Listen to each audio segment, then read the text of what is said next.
Dans cette vidéo, nous allons voir comment créer un email de confirmation suite au remplissage d'un formulaire, par exemple dans un système de capture. Alors pour créer un email de confirmation, il s'agit d'un email réutilisable. Donc comme c'est réutilisable, je vais aller dans Marketing, dans Email et je vais aller dans Modèles. Les campagnes sont pour les campagnes ponctuelles, les modèles sont pour les emails réutilisables. Ici, il me suffit de cliquer sur Nouveau et là, je peux soit partir d'une campagne existante, soit prendre un modèle, soit partir d'un modèle vierge. Alternativement, je peux aussi partir d'un ancien modèle en cliquant sur les trois petits points et en cliquant sur Cloner. Donc là, par exemple, je vais prendre le modèle de newsletter et je vais changer son nom pour mettre mail de confirmation, capture, formation gratuite par exemple, puisque il s'agit d'une page de capture qui demande l'adresse mail en échange de l'envoi d'une formation gratuite. Donc je fais cloner et mon modèle de newsletter va être cloné, je vais pouvoir le modifier. Donc là, il s'agissait de mon modèle de newsletter. Ici, c'est le mail réutilisable de confirmation, donc il faut que je le crée complètement. Donc ici, admettons que ce soit mon logo. Là, je vais enlever le titre et je vais mettre directement, je vais rentrer dans le cœur du sujet. Bonjour, et là je vais mettre bonjour, prénom de la personne. Je vais donc utiliser de la syntaxe liquide. La syntaxe liquide, c'est toutes les valeurs dynamiques comme le prénom de la personne, son adresse mail, son nom de famille, bref, toutes les informations qu'on peut avoir sur quelqu'un. Je peux les utiliser dans mes mails pour les personnaliser pour chaque utilisateur. Et pour ce faire, il faut que je clique sur ce bouton juste ici. Donc je clique là et je vais avoir une liste de tous les tags possibles, donc toutes les champs variables possibles. Alors, petite distinction entre contact et user.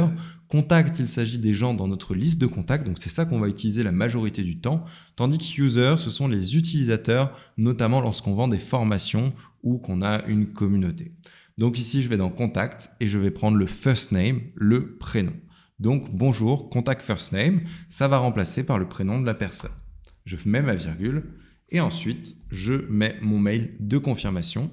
Ton inscription à ma super formation gratuite est bien validée. 2 points. Voici le lien pour accéder à la formation. Ou plutôt, clique ici pour accéder à la formation. À très vite, Jean. Et là, ce que je vais faire, c'est que je vais prendre clique ici. Et je vais cliquer sur cette icône pour pouvoir rajouter un lien. Et donc là, je vais coller le lien de ma page de confirmation sur laquelle il y a ma vidéo de formation. Supposons que ce soit https://exemple.com. Et là, je fais enregistrer et on voit que ça m'a mis un lien ici. Bien sûr, je peux personnaliser ce lien, le mettre en gras par exemple et mettre une couleur spéciale, par exemple le mettre en bleu. Et voilà, j'ai personnalisé mon lien. J'enlève cet espace, j'enlève celui-là et j'ai mon mail qui est prêt à partir. Supposons bien sûr que ça soit bon et que le logo soit bon. Ensuite, ce que je vais faire, c'est personnaliser l'objet du mail. Et pour ce faire, je clique sur les 3 petits points et je fais paramètres. Donc ici, je vais pouvoir mettre un objet. Ton inscription est bien validée. Et ce qui est génial avec Crococlic, c'est qu'on peut utiliser la syntaxe liquide, donc les champs dynamiques, n'importe où, que ce soit sur une page web, dans un mail ou même dans un objet. Donc ce que je peux faire, je vais copier ça. Je peux cliquer ici et là sélectionner pour le contact, par exemple, son prénom. Et ça met le contact first name. Donc je vais mettre contact first name 2 points. Ton inscription est bien validée et ça va être l'objet que la personne va recevoir.